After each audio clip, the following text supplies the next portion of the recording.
Welcome to your financial update for Wednesday, May 6th, 2020. So after oil prices rising for 5 days straight, oil has dropped for its first day. It's dropped 2.5%. This isn't a huge deal because it jumped so big yesterday at 20%, and today it only falling 2.5%. It's okay, probably expected. The Dow is remaining about equal today. Lots of companies have lost some, lots of companies have gained a lot. Tech companies continue to be some of the largest gainers in the stock market right now, and that is helping the Dow stay about equal. Disney has announced that they're suspending their dividends for now. This is due to lack of cash flow. Normally when a company suspends their dividends, they want to hold on to that cash.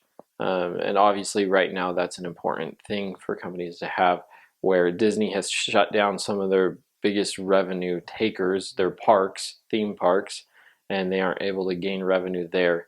They need that extra cash rather than giving it out in dividends. Labor Department is going to release on Friday the new numbers of unemployment. They're expecting about 20% to be unemployed. Before we weren't that high, and so I would assume 20% is going to throw us well over the 30 million number for individuals who are unemployed. There's an individual who works with the feds, and he's been quoted saying, in the third quarter it'll be a transition quarter, but I would expect relatively rapid growth. And then hopefully by the time we get to the fourth quarter, we'll be finishing up this process. He's pretty optimistic normally, but hopefully by the fourth quarter of this year we'll be able to move on and get past all of this. So some big news is that the feds are releasing bonds. They're doing this in order to extend the period when they will need to pay back this money with all of the debt that they're taking on right now.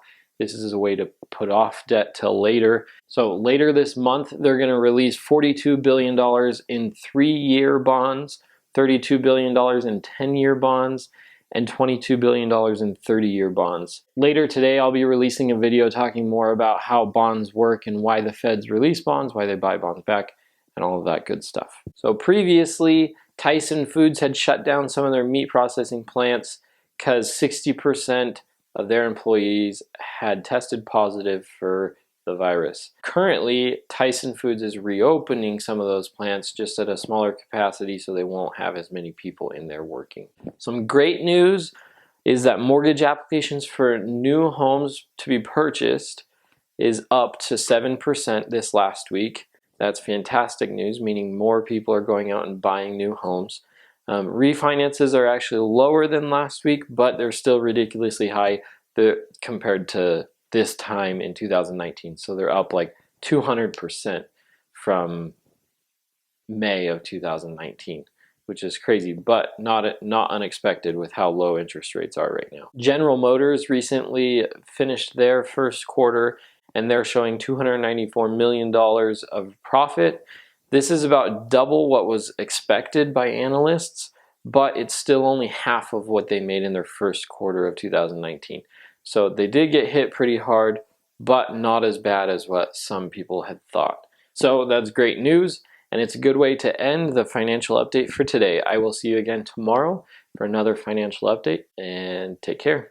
Comb your hair.